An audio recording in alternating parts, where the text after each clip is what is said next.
I just had the one meeting with him. Like I walked out the meeting, I told my manager straight away, I was just like, I want to sign with Tigers. You know, read your Bible, say your prayers. That all started from mum. Like myself and my brothers would wake up and mum has gospel music going and she'd be reading the Bible. Or mum's passed, they just won a GF and the first thing they do is they call my family and they call me. So. All right, doing everyone. Today's guest is Tito Turuva, as you can see. One of the most exciting young players in the game. He's a two-time NRL premiership winner, the 2023 Daily M Rookie of the Year, and now part of the next generation build at the West Tigers. He's got that infectious energy every team wants, boombox in hand, big smile on his face. Let's get into Tito's story. All right, also. Adelaide, what an intro, lad. All right. What was your life like growing up in Sydney? And when did footy first enter the picture for you? First, thanks for having me on, lad. Sure, Appreciate that. Extra flash. Big love. Word. Huge. Started out in Auburn. Played out Barella Bears and juniors, the doggies comp there. Parents made a decision to move out west and then end up playing for St. Mary's. Yeah, went primary school at Glendenning and then ended up coming through Paddy's there for high school. St. Mary's. Yeah, I don't really like St. Mary's. Me too. But what, started ones or twos? When I was at Barella Bears, we were Div 2. Yeah. Div 2. And then when I moved to St. Mary's, I was lucky enough to make the Div 1 team and then just sort of started, I think my first team was just before Harold Matts, like coming through the juniors there. Those junior Penrith teams and that. Yep. And then, just came out through the junior system at Penrith. How much did your Fijian roots shape the way you played and carried yourself on and off the field? Yeah, I think a lot. You hear the typical story with your parents moving over to, for the sacrifice and that for better lifestyle for the kids and that. And that was pretty much my parents, teaching you to be humble, patient, and love God as well. I think that was a massive thing. We'll go to church every Sundays. Yeah, that was pretty a massive thing for our family, especially for myself and my brothers. It was good to have our parents that pushed us towards that as well. Like you said, it's shaped us who we are today. Tito's family is very, very nice, very good people. And yeah, I grew up with his older brother as well. So yeah, Gato. Kimbo Shout out Gato, bro. What was your rise like through junior footy and the Penrith development system? Were there moments where you knew you were going to break through, or did you just trust the process? I'm pretty close with Isaac Tago, and he was always making the teams when we were from 10 as well, 10, 11, 12. And, I wasn't really making the teams up until I think Harold Matts. And then that's where I sort of I think that's where I sort of believed in myself. That's where I thought, I could make a living out of this. And then back end of the Harold Matts season, I got my first contract. That just signed me up until SG Ball, but it was a pretty big thing for myself, my family, because no one else really made it besides Uppy. And Uppy's obviously way older than me. He's 10 years older than me. So there was a big gap there. No one had really made it. So yeah, when I made the Harold Match team and then the contract, it was I already debuted for my family. It was a pretty big thing for us. Like I said, I got the contract. That just got me 2 years to SG Ball. Trust the process, kept chipping away, training, done a bit of training with Tags and Tiny. And then once SG Ball rolled around, that season got cut short because of COVID. That was the first year of COVID. And then we, myself, Isaac and Tiny, we got our first NRL preseason, which was pretty big. And I think that's when we sort of that's when you sort of just think, we can pretty much make it here. We just got to keep working hard, especially with the Penrith boys. They just lost the grand final to Melbourne. So for us, it was probably just trying to match them in pre-season, which is a pretty big thing. Yeah, because I remember when you were young and you weren't really a big name. I remember being older, a couple years older than you, and you were just making the teams, those guys, kind of like myself. And then, I remember it was SG Ball or something. You started playing up and age. You got called in, didn't Tiny. you? Yeah. I was with Tiny. It was mad. And then I remember you three were doing that. What's it called when you there was a NRL squad? Do a couple of days, yeah. And then you little just bubble. had your little bubble. We had a little bubble going. And I remember you were training hard out and that. And trying to get me to train. And I said, yeah, but then I remember, breaking through, and then obviously, we'll get into what happened. So before you debuted, you already rep Fiji in the World Cup. Yeah. Did you ever feel ready earlier, or was it just a bonus that gave you confidence in your development even more? Nah, I think it happened at the right time for me. Like I touched on, I'm a big believer in God's plan, God's timing. Because I was pretty still immature. Like I was like in 2021, I didn't debut that year, but that was my first year of grade. I was still going out every weekend and that. It was just, I was just enjoying like being around the NRL boys pretty much. And then 2022 rolled around. Yeah, that was a pretty big year for myself. I think like that was the most consistent footy I played. Like that was pretty mad. And then obviously that led to debuting for Fiji in the mid-year test. And then a couple of weeks later, I debuted NRL. And then you touched on how played World Cup for Fiji as well. So that was pretty good. It was a pretty good year for myself. I wasn't looking too far ahead. I was just trusting in the process, trusting in his plan. Yeah, that's mad. I remember that 2022 year.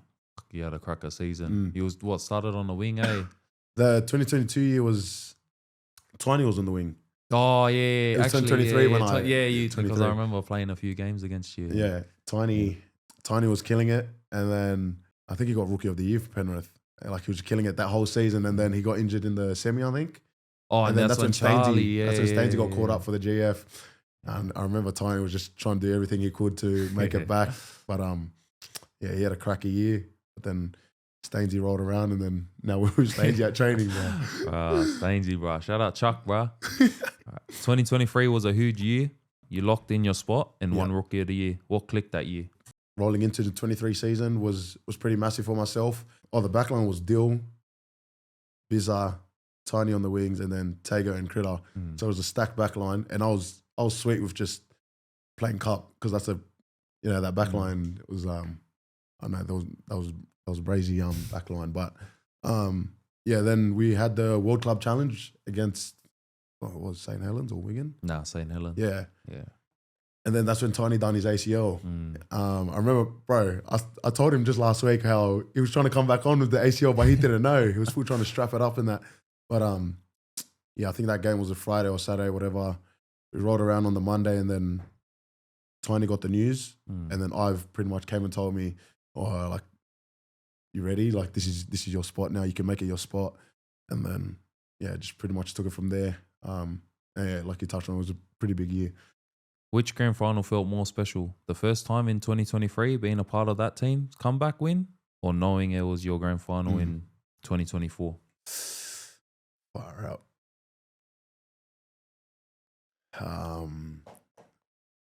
Good question. No, that comeback was different. Kles just was tapped, bro. He went beast mode. I don't know, that last 20 minutes. But it was a bit weird. Like we rolled around into preseason after that GF, and Ivan brought up how Ezra scored his third try, and none of us boys dropped our heads. Like we just got straight into a circle, listened to Yowie, and then that's when like Kles set up Moss the next set, kicked the 40-20. That was a pretty mad comeback. But then last year, the last ride, I didn't really deep it until like, because obviously we had Spenny and Critter. They had that the year before, and then like actually being part of the last ride now, like with Fish and Ramey, I still think that that 23 grand final was a bit better, I reckon. Yeah, bro. I remember sitting at home, and because my in-laws go for Broncos, and like a couple of them go for Penrith, and we're just sitting at home. Obviously, I'm going for the boys, like got a lot of love for the boys, and just remember that last 20 minutes, bro. I was like, what the hell just happened, bro? Claire's actually like, it was half day. I don't know what he done, but I just remember your whole team just like, bro, you still look confident. Like, bro, I remember Critter was still in people's faces, and I was like, bro, he's a losing. We're down, he's doing that. He's a losing by 20 points, and then, that grand final was crazy, and then roll into 24. It just looked like. No one was stopping you that year. Like I just remember, even versing news, I was like, bro, I honestly don't know how these guys are going to lose. And then, back to back, man. But how special is it to you to wear the Fijian jersey and play in the World Cup? What does it mean for you and your family? Yeah, so obviously means a lot. Like we touched on at the start, how the Fijian culture and with God, like that just shapes us who we are today. And in Fiji camp, we start our day with devotion and then we end it with devotion, which is pretty mad. Like, you know how Jareem is, his first camp. And bro, he just, it was pretty much him and the pastor. They were just like this, bro. Like they couldn't leave each other. But you see the work that like how Reem is, and that was a pretty big thing. And then like you touched on, just trying to represent my family. You got your last name on your back. So I think just trying to represent them on the biggest stage, World Cup, hopefully next year. But my first World Cup was 2022, and that was pretty mad as well. Like you get a good group of Fijians just having kava or just mix in the room, or then or someone just got the guitar playing and they're drinking tea on the floor, like just like how they were back in the days, But yeah, that's driven by Kicks and Tui, Kami Kamila, the older boys. So I think that shaped me a lot. I feel like all of our like nations are similar with the devotion and that kind of stuff, like the multicultural stuff. Like, is that Samoa. Same for Samoa? Yeah, same as Samoa. Like, we start our day with devotion, end it with devotion. Everything's built around God, and it's mad. Like, even culturally wise, like I feel like everyone that comes into the team, bro, you can just get along with Everyone them. buys like, in, you know what I mean? Yeah. Like, bro, like you just feel like, oh, I've known this guy for ages. Yeah. Like the first time you met him, you're like, wow, bro, I can get along with this guy so easy. And then, but like, with other sort of stuff, it's kind of hard to fit in and that, like at the start. But I feel like with the culture stuff, like the nations, bro, it's mad, eh? Like just how everyone shows love. Like even after games this year, like you just automatically that the Polynesian boys just show love to each other. Hard. Show after games, so it's mad. Yeah. All right. New club, new system, new vibe. What was it like walking into the Tigers locker room for the first time? I was pretty excited. It was myself, you, Ramey, Terrell, Royce, Birdie. We're pretty, like, I remember we were going Oztag and we were talking about how training would be, and bro, shout out to Pete Musa, bro. He's tapped. That guy, it was just something different. But obviously, like for us, we're coming to a whole different club, but we sort of had to come in with an open mind, and from the start, we all agreed that we can forget what's happened with this club. We want to take it into a different direction now. But yeah, I was pretty excited. Like you touched, like I think you were the last one to sign. Yeah, I was. Out of all the boys. And I remember myself and Ray, we were messaging each other. Jarrell, I'd never spoken to Jarrell, and Jarrell messaged me. It was like, we might be going somewhere. Terrell just signed, and it was just like, I think shout out to Richo and Benji. They've had mad signings this year, and hoping we can change it around. Yeah, 100. Because like at the moment, obviously, it's been a bit tough. 6 on the trot, but bro, I feel like we're building something. Like people might not see it in that, but bro, like, in-house. If you're in-house, like trust me, like we're building something, bro. Even some of the games we've lost this year, it's like been like 2 points, 4 points. Just the try in it, bro. Yeah, but I don't know. I was talking to the journalist before I came in, and I was like, I've been a big, like, might not look like it, like on the ladder bar, bro. It's been the best, best this year for me personally. Like, I don't know how you boys feel, but 100, bro. I feel like the like teams, Benji always touches on it, like we're nearly there, bro. Like, like 2 points a try in it, and I think it should pay us back hopefully. But been pretty keen. Yeah, mad, bro. You're known for that energy, the music, the good vibes. When you joined the Tigers, did you ever feel pressure to tone down, or did you always stay true to yourself? No, I definitely had to stay true to myself. And plus, we had Romy there as well. Just speaker was everywhere we were going, field, gym, and then we take her on the bus with us. So they were expecting it anyway when we were coming over, because even if me or Romy aren't on, then it's you. So I think like everyone's really excited to jump on the music. I think the music in the boombox will always be there. Yeah, 100%, bro. I remember coming in and I was like, are we gonna all still be the same people? And then because I came in a bit later than these guys, and then came in and straight away walked into this guy dancing in his undies. He'll change. Dancing in his undies and just being loud, bro. I was like, bro, I gotta put up with this guy for freaking the next 3 years. Yes, sir. The Tigers boys have a new energy this year. How has the vibe been around training, and where did the cause celebration come out from? Was it you? No, Samuel Fine who started that. He started it last year. I think they had a home game at Leichhardt and he brought it out. Yeah, most people think it was me, but shout out to Dozer. He started that up. That came out. And it's just been a thing this year. So hopefully we can do more of that this year. We still believe, like, because obviously we're 6 on the trot, but I think we're still, like, all the boys still laughing and that. Yeah. The music's still going at training. I don't think there's any doubt within us, especially when we got guys like Uppy and Romy that lead us. Uppy, Romy and Benji that just touch on that. Like, we just got to, as long as everyone in that academy believes, I think that's all that matters. Outside noise doesn't matter to us. For us, it's just trying to, obviously, I think if we can get one win, that'll create a domino effect, I think. Yeah, 100%, bro. Who has been the biggest mentors or voices in your journey, either from the Penrith system or now at the Tigers? I think with footy, I'd say Tags, but away from footy, I think, probably be Mum. Yeah, that'd definitely be Mum. I think, like I touched on earlier, myself and Tags would just be, we'd be training heaps like when we were younger. I think that's what set us up for,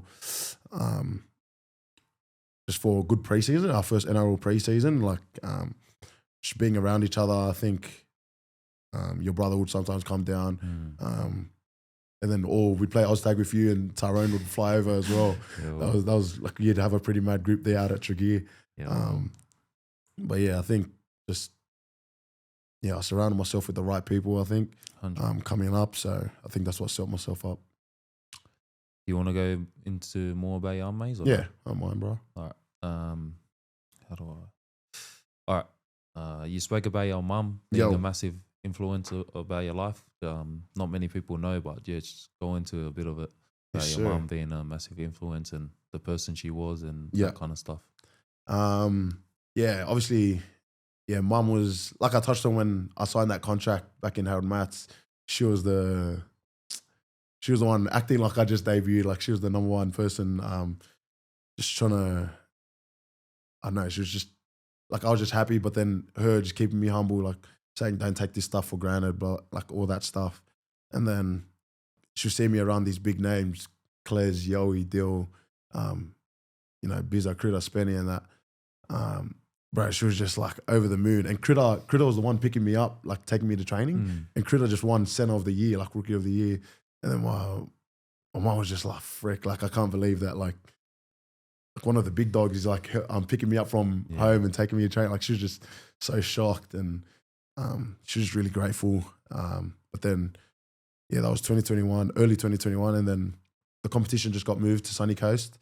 And then, a couple of weeks later, COVID just struck my whole family. Like, we all got hit with COVID, and then we lost Mum. Mum passed away mid-September. I think the boys just had their second week of finals, and I just remember, I was speaking to Tago and Tiny heaps through that period. They were mad, just keeping in contact with me, and then obviously, I was like close with Spenny, Critter. Bizai and Ramy were messaging, and then Uppy and Kicks were up there as well, and that was a tough time. Like the questions were in my head were just like, how do I deal with this, or how do I get rid of this feeling that I'm feeling? But I think it's just you learn to deal with it, sort of thing. You can't get over it. You can't get over like what your mum's done for you and all the teachings and that. So like for myself, it was just trying to learn how to deal with what I'm going through, because I had to sort of be that mentor for my brothers now. To step up with Kato and Dad. 3 younger brothers were still in school, and I think they just missed the next like literally 4 to 6 months just with mum's passing. It was pretty crazy. And then the boys ended up winning the GF in 2021. And I remember straight after the game, Uppy called, like straight from the field, like he was already on the phone. He called my dad, and then we were all watching the grand final with Uppy's family, like the family that didn't go up to Sunny Coast.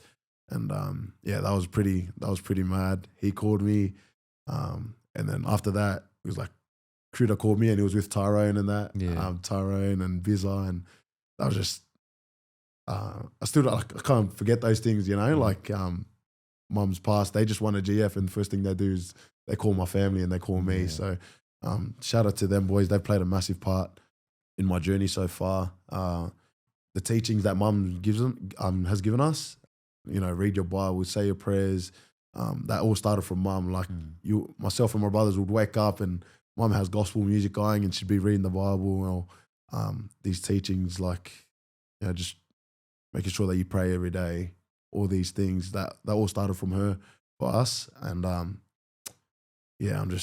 for me, it was just trying to step up and help my brothers out, I guess. Yeah. 100, bro. Shout out to your mates, bro. She'll be looking down, very proud of you. The man you become, not even just on the field, but off the field, bro. Appreciate that. Straight out, man.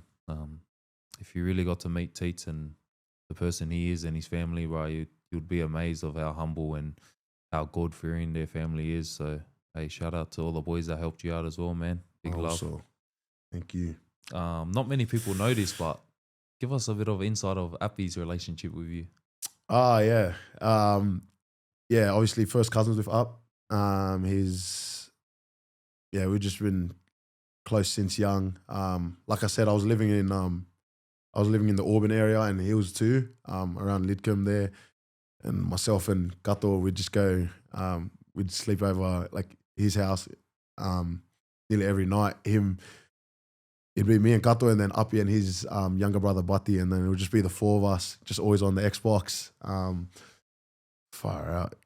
Yeah, I was lucky enough to debut with him as well. I remember because I debuted off the bench, he was about to come off, and then the staff told him to go run back on because I was about to come back on. So they wanted me like to sort of have that moment with him, which was pretty cool. And then he threw me my first pass. So that was pretty special. And then after the game, I just ran over to the family, and then first person I saw was my dad and his parents, which is pretty cool. They've been the journey with us so far. So it was pretty cool to see them.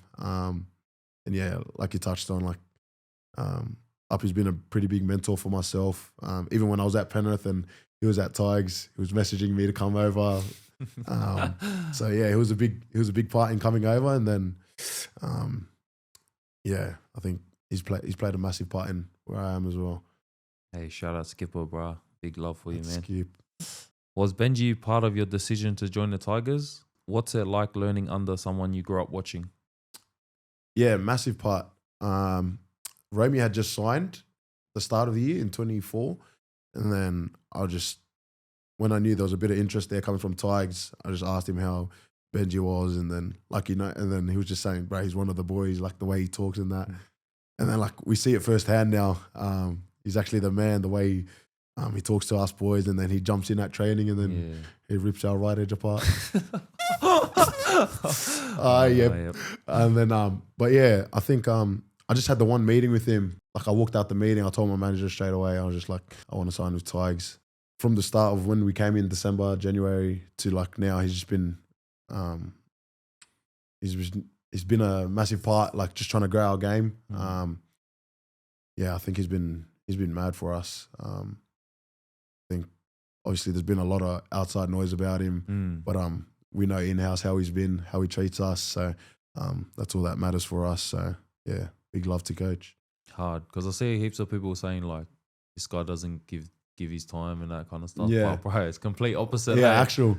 Right, like if he's kind of knew what the person that guy was, yeah, like you'd be amazed. I've never been called so much by a coach. Not even asking about footy, but just like how I am. Just life, your family and that. Yeah, even like every morning, like come and talk to you, like make sure you're all right, make sure your family's all right. Actual. But yeah, it's crazy to see the type of person he is. Like when you just hear all this bad stuff about Yeah. the Tigers and him. and then you're in house and you just like We what know the what's hell? going Yeah, on with what him. the hell is like? It's the complete opposite. Actual. When you're not on the field, what's Tito up to?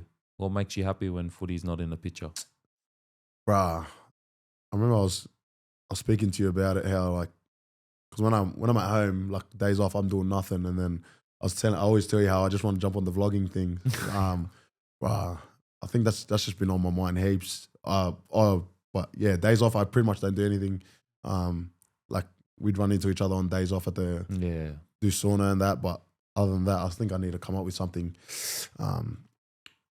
away from footy, because all I do is just watch YouTube, Beta Squad, but actual, but I think Get once I us see on, actual Beta Squad, Chunks, shout out. When I seen you and Spenny jump on that vlogging scene, I think, that's definitely got me interested. I think I should jump on it soon, to be honest, because looks like it's working out well for you boys. Nah, me and Joey spoke about it last podcast too. Like he's got his own show, eh? bro, he's OG. Yeah. He started 6 years ago, but yeah, we just like how heaps of boys are jumping on Doing now. it now. But I reckon like I said last ep, I reckon heaps of boys should jump on, especially you, because bro, every time I put a vlog up with this guy and then it's just, Tito should make his own channel, Tito should do this, and I'm like, bro, I always try to convince this guy, bro, like get a camera and jump on, like you need to do him and Fanua. You need to do something outside of footy, like. Right, it's just fun and like people actually see you're just like, being yourself away from footy. But yeah, people I love you, so I reckon just jump on ASAP. Jump on it ASAP. Word. And Beta Squad collab. yo. If you're a young Fijian kid or someone from Western Sydney is listening right now, what's the one message you will leave them with? Definitely listening to your parents. I know it's oversaid, the listening to your parents thing, or trying to follow God, but that's probably the two main messages I got. I think without God, without my parents, I wouldn't be in the position I am today, because obviously my parents are the ones that drove me, like are the ones that pushed me towards God, and then I think that's just the main message for me. Trusting in God's plan. Like I touched on in 21, mum passed, and the last thing I was thinking of was footy, to be honest. Like, everyone's messaging me saying, because I hadn't debuted yet, everyone's saying, "Oh, make your debut for mum, you can do this, blah, blah, blah." Like, that was just the last thing I was thinking of. Like, I was just thinking of, how can I help my family? How can I help my brothers and dad? So yeah, I think for myself, it was just believing in like the plan that he had. Obviously, I would still love for mum to be here, but that's obviously in the past now. This happened. Just trying to grow through that, and then like I see it as a positive for myself, just trying to be there for my brothers now. If they shoot me a message while they're at school, they want money, I'll send them money. I'll Uber Eats them if they're at home or something. So for myself, I think it's sort of mum's passing had sort of made me had to grow up, I guess, help dad out as well. So because dad's obviously getting a bit older. Kato has his own family. And then so it was just for myself, just trying to step up, help my 3 younger brothers out.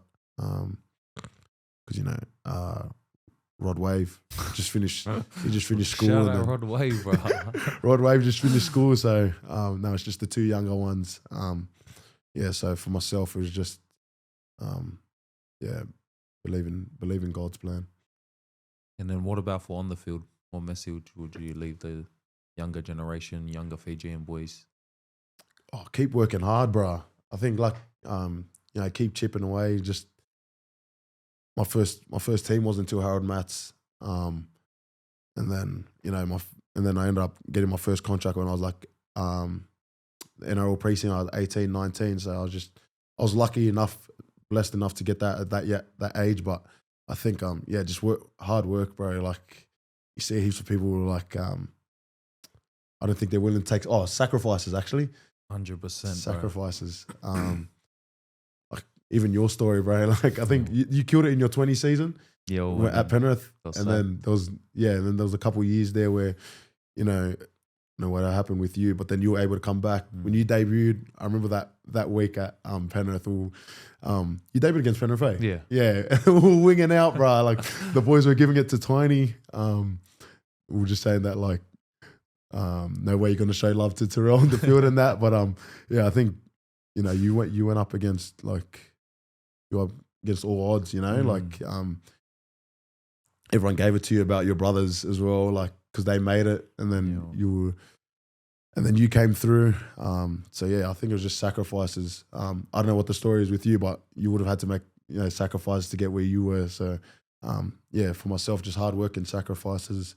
Because I think things won't happen overnight. Yeah, it was whatever it takes, weeks, months, years. If you keep working hard, couple sacrifices along the way, I think it will take you a long way.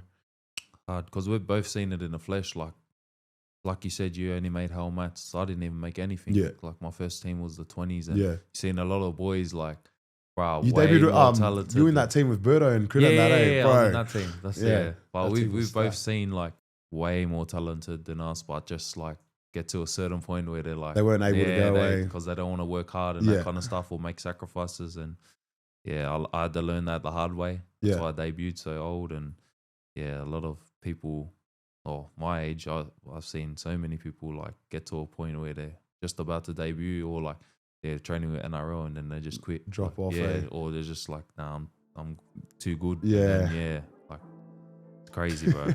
Actuals, bro. Tito, you're a walking highlight, and it's mad to hear how deep your story actually is. From trusting the process at Penrith to repping Fiji, and now lighting it up at Tigers. We're all backing you heavy. If you're listening and you feel this one, let us know who you want on the next Mayday podcast. Massive love to Tito for pulling up and showing love. Maus salt. Maus salt. Thanks, lad. All right, big love.